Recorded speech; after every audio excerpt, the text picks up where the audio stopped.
My name is Domino Frank. I'm a humanitarian worker. I work with refugees and asylum seekers at the Swiss-German border, Otterbach, Basel, Switzerland. I am a co-founder of Good Life Gundali, winner of the Christopher Marian Foundation Community Development First Prize of 50,000 Swiss francs in 2012 here in Switzerland. I co-founded the Corridors of Peace, a non-governmental organization. I'm a Rotary Peace Fellow from the Rotary Peace Center in Chulalongkorn University in Bangkok, sponsored by the Rotary Club of Melbourne, District 9800 from Australia. The fact that we live in a first world European country does not insulate us from social problems arising particularly in development countries through urbanization, poverty, environmental destruction, and war. These causes have led individuals together not only to brainstorm, but to heartstorm too, and the result is Corridors of Peace. At Corridors of Peace, we want to think globally but act locally, hoping that our initiatives will meet a certain specific need. The result is a large number of active projects. The intention is to facilitate inter- and intracultural activities, improving the quality of life of human dignity by providing essential services such as human rights awareness and many other cultural and economic activities, dignifying through music and spirituality, providing the dashboard on which the human soul could find relief, preventing conflict, build peace, and hope for the future, often under difficult circumstances, home and abroad. For about 4 years, I worked with street children, juvenile prisoners, and slum dwellers in the Philippines. While studying in the USA, I served the Latina community in downtown New York in pastoral services. In Cambodia, I worked with landmine victims, helping with the organization and running of vocational training, providing feeding and accommodation for about 1,000 landmine victims on a daily basis. I returned to Africa during the terrible war that engulfed West Africa. Under the umbrella of Jesuit Refugee Service, I managed huge projects that catered for refugees, former child soldiers, internally displaced persons, and those adversely affected by poverty, crisis, or those living on the margin in Liberia, Chad, Sierra Leone, Guinea, Central African Republic, and Sudan. From the aforementioned, you can see that my work of peace is not only in theories, but in practice. So I call myself an augmentation of peace practice. One of the basic requirements for the Rotary Peace Study is a strong commitment to international understanding and peace demonstrated through professional and academic achievements and personal and community service activities. The community service situation is the situation of the former victims of the Chadian conflict, and the intention is to dignify through music and intercultural dialogue. At Corridors of Peace, we design concepts for transcending conflicts. Therefore, dignifying through music will be one option worth exploring for this particular conflict. And the question is, you may ask, dignifying who? The former female victims and fighters of the Chadian crisis. Where? In northeast Chad, in a location called Gerida.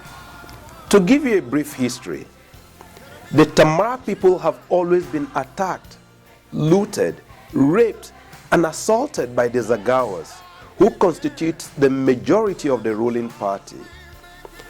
The women are raped and assaulted, their boy child and husbands killed before their very own eyes. This motivated the Tamar girls and women to join the Force Unifiée pour Changement, called FUC, a rebel group. They joined the folk rebel group for protection and for revenge. Since their accord in 2007, or 8 rather, much has been done by both local and international organizations to stop the rebellion, end the crisis, and reintegrate the former rebels. When I say rebels, I'm referring to the male rebels, the men, the boys. Who is missing? The girls, the ladies, the women, the real victims, the female, the backbone of every society. Why? Religion rejects them for fighting. Their religion considers them daughters of the devil for fighting for their existence. The culture excludes and marginalizes them for having allowed themselves to be raped. Humanitarian actors and international NGOs deny their existence. Why? Because they have no capacity to challenge the tradition, the culture, and the religious beliefs. When will they be identified from their hiding places? Who will identify and rehabilitate these girls, these victims of war? When will the clandestine recruitment of these teenage girls and women stop? When will they be socialized to the society?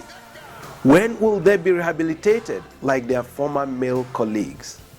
These former female fighters and girl child have no survival right in the society, no allowance or stipend like their male colleagues. Some have taken into drugs for survival, while some survive in giving secret sexual favors to their former male colleagues. Too little to do and too hard to die. So what do? Sit and watch? Pretend all is okay? How do we transform their situation without causing more chaos for these suffering girls and women? We shall use cultural, arts, and musical concerts to dialogue with the local authorities and bring relief and succor to these abandoned, marginalized, and discriminated girls and women. You can help to contribute to the research for identification and interviews of the said victims. As the saying goes, if you educate a man, you educate an individual. But if you educate a woman, you educate a family, a nation, a community. We encourage you to provide education and musical instruments and materials for the adult literacy education. Contribute to buy or sponsor the vocational development project. Example, buy a flour mill, a solar-powered flour mill, hairdressing salon, computer education, or agricultural materials. Corridors of Peace cooperates with Soloist European Luxembourg, CEL, Rotary Club International, Anglo-Nigerian Welfare Association for the Blind, ANWA, the Anthroposophic World Social Forum Initiative, and all others who will be moved by the desire to help the human spirit find meaning to life crisis. I continue to remain grateful to the Jesuits who trained me with the Ignatian spirituality and broadened my perspective beyond imagination. Thank you for watching and thank you for listening.